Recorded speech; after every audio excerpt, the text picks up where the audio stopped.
You honor us with this visit. Dear ladies, were you present at the ball last night? Yes, indeed. Oh, of course we were there. We were there. This little glass slipper was dropped on the stairs. Oh?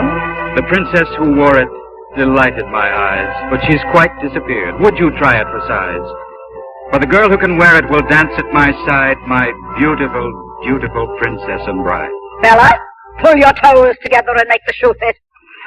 All right, Mother.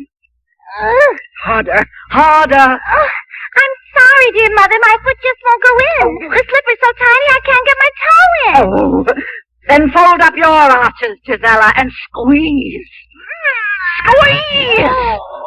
I'm sorry, dear ladies. This squeezing won't do. If the shoe fits the foot, then the foot fits the shoe. Oh, how sad that my daughters should both be denied a seat on a throne, 'cause their feet are too wide. I take it there are no other young ladies in this household? There's Cinderella. Who? Our kitchen maid. She'd cover you over with cinder dust. Even so, my dear lady, I think I should try the shoe on her foot. Not a chance must slip by. She sleeps in her room at the top of the stairs. With your kindest permission, I'll look for her there.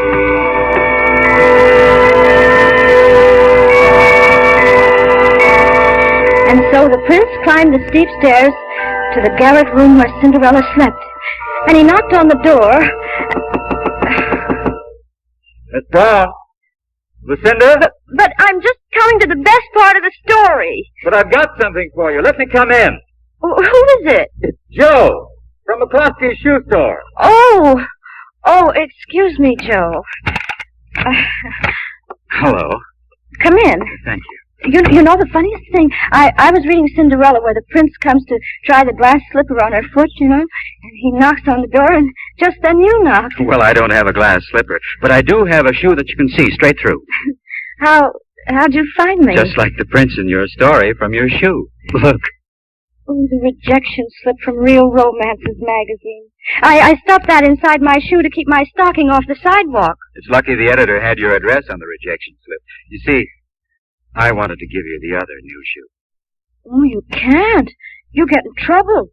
What will Mr. McCloskey say? Miss Brown, I've got some news for you. I'm Mr. McCloskey. No. The junior. And it seems to me you ought to stop writing Cinderella stories. It's a lot more fun living them. How can I? First of all, let me call you Cindy instead of Miss Lucinda Brown. All right.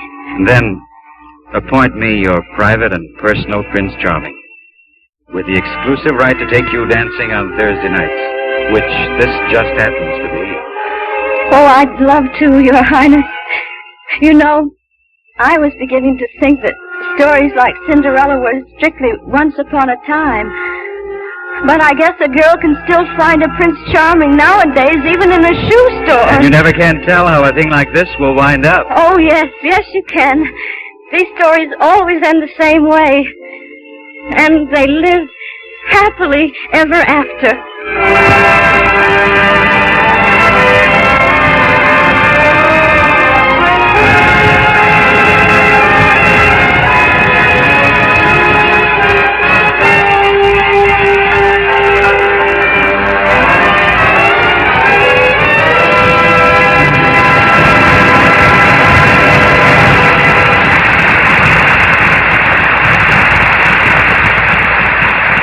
Judy Garland and James Hilton will return in a moment.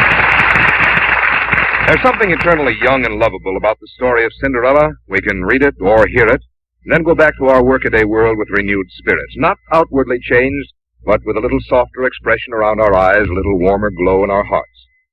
It's the same with greeting cards. They bring a lift to the heart and spirit that's as refreshing as a child's flight into fairyland. Because they show that someone cares, we can face whatever lies before us with renewed faith and courage. That's why greeting cards have come to mean so much to Americans. We're a busy people, an impulsive people, and a friendly people. And so we find greeting cards to our liking. For many years now, the American people have singled out Hallmark cards for a special liking. Perhaps because they do say what we want to say, the way we want to say it. And that's why so many folks recognize that Hallmark on the back of a card means you cared enough to send the very best. Here again is James Hilton. Judy, what an enchanting Cinderella you were tonight. Thank you. Oh, you're very nice to say so, Mr. Hilton. I was thrilled when I was asked to play Cinderella on the Hallmark Playhouse tonight. You know, I've always felt I got my first big break in The Wizard of Oz, and ever since then I've loved playing in fantasy. And how well I remember your singing that wonderful song Over the Rainbow. You were just a little girl then, Judy. Well, I guess I still feel like that.